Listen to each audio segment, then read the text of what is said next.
Many Americans remember the events of March 5, 1770 as the Boston Massacre, an act of British violence against a group of innocent colonists. Your mission today, though, is to decide if the incident's name, Boston Massacre, is truly an accurate title or colonial propaganda. First, let's look at the definition of a massacre. A massacre is the unnecessary, indiscriminate killing of a large number. Do the events of March 5, 1770 match this definition? Let's take a closer look. The date is March 5, 1770. A large crowd is gathered in front of the city's custom house. An unruly group of colonists begins harassing the British soldier on duty, Private Hugh White, who apparently insulted a young boy. Surrounded by an angry mob, White calls for help, and the 29th Regiment arrives to assist. The scene breaks down into chaos. The crowd yells insults and starts throwing ice and rocks. They dare the soldiers to fire.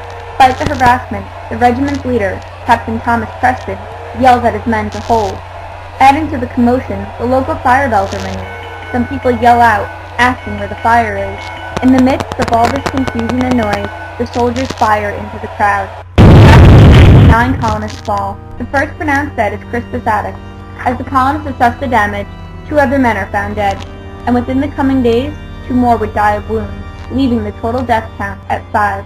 While 5 deaths is certainly a tragedy, does the term massacre truly apply? Some colonists thought so. Within 3 weeks, Paul Revere published his famous depiction of the event, an engraving entitled The Bloody Massacre Perpetrated in King Street.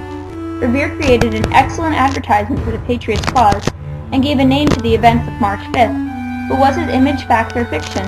He shows the British as an organized regiment, charging the crowd. The troops are lined up, and their leader, Captain Preston, is ordering his men to fire.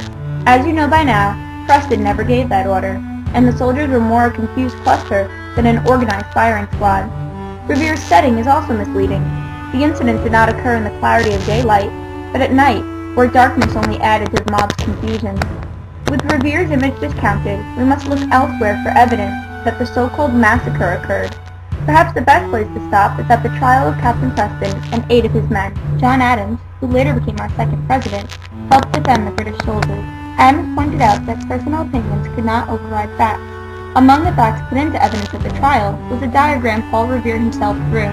Much more accurate than his engraving, the diagram showed the position of the soldiers in the mob.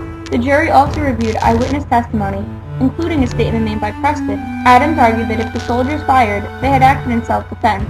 Preston, along with 6 of his men, were found not guilty.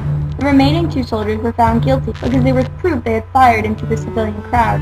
With the facts and evidence, can we truly call this tragedy a massacre? Were the colonists innocent victims? These are the questions we, as historians, must ask as we search for the truth.